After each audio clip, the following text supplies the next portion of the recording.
Such was the remarkable narrative to which I listened on that April evening, a narrative which would have been utterly incredible to me had it not been confirmed by the actual sight of the tall, spare figure and the keen, eager face, which I had never thought to see again.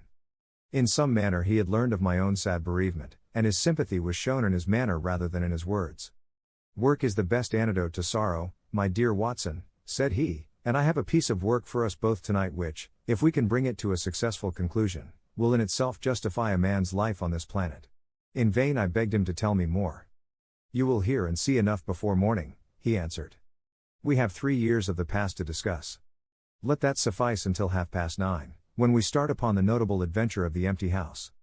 It was indeed like old times when, at that hour, I found myself seated beside him in a hansom, my revolver in my pocket, and the thrill of adventure in my heart. Holmes was cold and stern and silent. As the gleam of the street lamps flashed upon his austere features, I saw that his brows were drawn down in thought and his thin lips compressed. I knew not what wild beast we were about to hunt down in the dark jungle of criminal London, but I was well assured, from the bearing of this master huntsman, that the adventure was a most grave one, while the sardonic smile which occasionally broke through his ascetic gloom boded little good for the object of our quest. I had imagined that we were bound for Baker Street, but Holmes stopped the cab at the corner of Cavendish Square. I observed that as he stepped out he gave a most searching glance to right and left, and at every subsequent street corner he took the utmost pains to assure that he was not followed. Our route was certainly a singular one. Holmes's knowledge of the byways of London was extraordinary, and on this occasion he passed rapidly and with an assured step through a network of mews and stables, the very existence of which I had never known. We emerged at last into a small road, lined with old, gloomy houses, which led us into Manchester Street, and so to Blandford Street. Here he turned swiftly down a narrow passage, passed through a wooden gate into a deserted yard, and then opened with a key the back door of a house. We entered together, and he closed it behind us. The place was pitch dark, but it was evident to me that it was an empty house. Our feet creaked and crackled over the bare planking, and my outstretched hand touched a wall from which the paper was hanging in ribbons. Holmes's cold, thin fingers closed round my wrist and led me forward down a long hall, until I dimly saw the murky fanlight over the door. Here Holmes turned suddenly to the right and we found ourselves in a large, square, empty room, heavily shadowed in the corners, but faintly lit in the center from the lights of the street beyond. There was no lamp near, and the window was thick with dust, so that we could only just discern each other's figures within. My companion put his hand upon my shoulder and his lips close to my ear. "Do you know where we are?" he whispered. "Surely that is Baker Street," I answered, staring through the dim window. "Exactly. We are in Camden House, which stands opposite to our own old quarters. But why are we here?" "Because it commands so excellent a view of that picturesque pile. Might I trouble you, my dear Watson, to draw a little nearer to the window, taking every precaution not to show yourself, and then to look up at our old rooms, the starting point of so many of your little fairy tales? We will see if my 3 years of absence have entirely taken away my power to surprise you." I crept forward and looked across at the familiar window. As my eyes fell upon it, I gave a gasp and a cry of amazement. The blind was down, and a strong light was burning in the room. The shadow of a man who was seated in a chair within was thrown in hard, black outline upon the luminous screen of the window. There was no mistaking the poise of the head, the squareness of the shoulders, the sharpness of the features. The face was turned half round, and the effect was that of one of those black silhouettes which our grandparents loved to frame. It was a perfect reproduction of Holmes. So amazed was I that I threw out my hand to make sure that the man himself was standing beside me. He was quivering with silent laughter. "Well?" said he. "Good heavens," I cried. "It is marvelous." "I trust that age doth not wither nor custom stale my infinite variety," said he, and I recognized in his voice the joy and pride which the artist takes in his own creation. "It really is rather like me, is it not? I should be prepared to swear that it was you. The credit of the execution is due to Monsieur Oscar Meunier, of Grenoble, who spent some days in doing the molding. It is a bust in wax. The rest I arranged myself during my visit to Baker Street this afternoon." "But why?" "Because, my dear Watson, I had the strongest possible reason for wishing certain people to think that I was there when I was really elsewhere." "And you thought the rooms were watched?" "I knew that they were watched." "By whom?" "By my old enemies, Watson. By the charming society whose leader lies in the Reichenbach Falls. You must remember that they knew, and only they knew, that I was still alive. Sooner or later they believed that I should come back to my rooms. They watched them continuously, and this morning they saw me arrive. How do you know?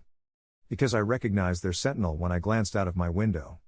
He is a harmless enough fellow, Parker by name, a garroter by trade, and a remarkable performer upon the Jew's harp. I cared nothing for him. But I cared a great deal for the much more formidable person who was behind him, the bosom friend of Moriarty, the man who dropped the rocks over the cliff, the most cunning and dangerous criminal in London. That is the man who is after me tonight, Watson, and that is the man who is quite unaware that we are after him. My friend's plans were gradually revealing themselves.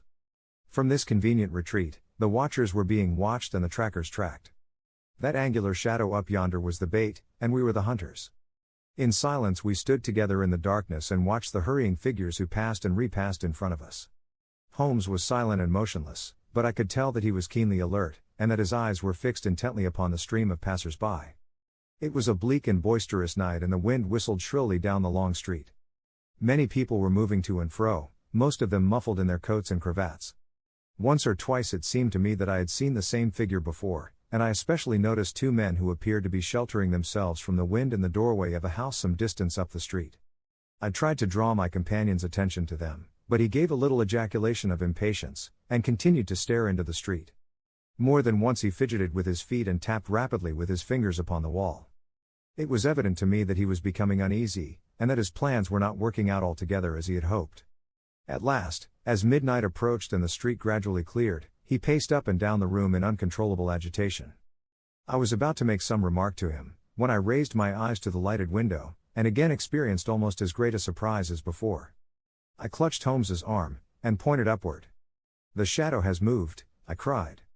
It was indeed no longer the profile, but the back, which was turned towards us. 3 years had certainly not smoothed the asperities of his temper or his impatience with a less active intelligence than his own. "Of course it has moved," said he. "Am I such a farcical bungler, Watson, that I should erect an obvious dummy, and expect that some of the sharpest men in Europe would be deceived by it? We have been in this room 2 hours, and Mrs. Hudson has made some change in that figure 8 times, or once in every quarter of an hour. She works it from the front, so that her shadow may never be seen. Ah!" He drew in his breath with a shrill, excited intake. In the dim light I saw his head thrown forward, his whole attitude rigid with attention. Outside the street was absolutely deserted. Those 2 men might still be crouching in the doorway, but I could no longer see them. All was still and dark, save only that brilliant yellow screen in front of us with the black figure outlined upon its center. Again in the utter silence I heard that thin, sibilant note which spoke of intense suppressed excitement. An instant later he pulled me back into the blackest corner of the room, and I felt his warning hand upon my lips. The fingers which clutched me were quivering. Never had I known my friend more moved, and yet the dark street still stretched lonely and motionless before us. But suddenly I was aware of that which his keener senses had already distinguished. A low, stealthy sound came to my ears, not from the direction of Baker Street, but from the back of the very house in which we lay concealed. A door opened and shut. An instant later steps crept down the passage, steps which were meant to be silent, but which reverberated harshly through the empty house. Holmes crouched back against the wall, and I did the same, my hand closing upon the handle of my revolver. Peering through the gloom, I saw the vague outline of a man, a shade blacker than the blackness of the open door. He stood for an instant, and then he crept forward, crouching, menacing, into the room. He was within 3 yards of us, this sinister figure, and I had braced myself to meet his spring, before I realized that he had no idea of our presence. He passed close beside us, stole over to the window, and very softly and noiselessly raised it for half a foot. As he sank to the level of this opening, the light of the street, no longer dimmed by the dusty glass, fell full upon his face. The man seemed to be beside himself with excitement. His 2 eyes shone like stars, and his features were working convulsively. He was an elderly man, with a thin, projecting nose, a high, bald forehead, and a huge grizzled mustache. An opera hat was pushed to the back of his head, and an evening dress shirt front gleamed out through his open overcoat. His face was gaunt and swarthy, scored with deep, savage lines. In his hand he carried what appeared to be a stick, but as he laid it down upon the floor it gave a metallic clang. Then from the pocket of his overcoat he drew a bulky object, and he busied himself in some task which ended with a loud, sharp click, as if a spring or bolt had fallen into its place. Still kneeling upon the floor he bent forward and threw all his weight and strength upon some lever, with the result that there came a long, whirling, grinding noise, ending once more in a powerful click. He straightened himself then, and I saw that what he held in his hand was a sort of gun, with a curiously misshapen butt. He opened it at the breech, put something in, and snapped the breech lock. Then, crouching down, he rested the end of the barrel upon the ledge of the open window, and I saw his long mustache droop over the stock and his eye gleam as it peered along the sights. I heard a little sigh of satisfaction as he cuddled the butt into his shoulder, and saw that amazing target, the black man on the yellow ground, standing clear at the end of his foresight. For an instant he was rigid and motionless. Then his finger tightened on the trigger. There was a strange, loud whiz and a long, silvery tinkle of broken glass. At that instant Holmes sprang like a tiger onto the marksman's back, and hurled him flat upon his face. He was up again in a moment, and with convulsive strength he seized Holmes by the throat, but I struck him on the head with the butt of my revolver, and he dropped again upon the floor. I fell upon him, and as I held him my comrade blew a shrill call upon a whistle. There was the clatter of running feet upon the pavement, and 2 policemen in uniform, with 1 plainclothes detective, rushed through the front entrance and into the room.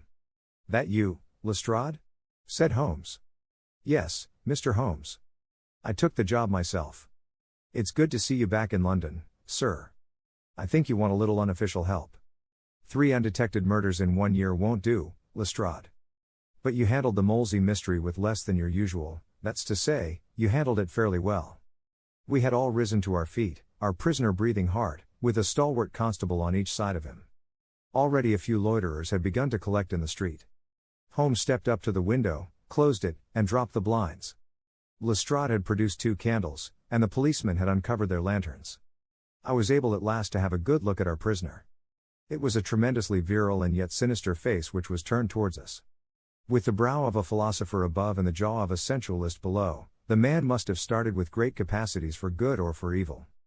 But one could not look upon his cruel blue eyes, with their drooping, cynical lids, or upon the fierce, aggressive nose and the threatening, deep-lined brow, without reading nature's plainest danger signals. He took no heed of any of us, but his eyes were fixed upon Holmes's face with an expression in which hatred and amazement were equally blended. "You fiend!" he kept on muttering. "You clever, clever fiend." "Ah, Colonel," said Holmes, arranging his rumpled collar. "Journeys end in lovers' meetings, as the old play says. I don't think I have had the pleasure of seeing you since you favored me with those attentions as I lay on the ledge above the Reichenbach Fall." The Colonel still stared at my friend like a man in a trance. "You cunning, cunning fiend," was all that he could say. "I have not introduced you yet," said Holmes.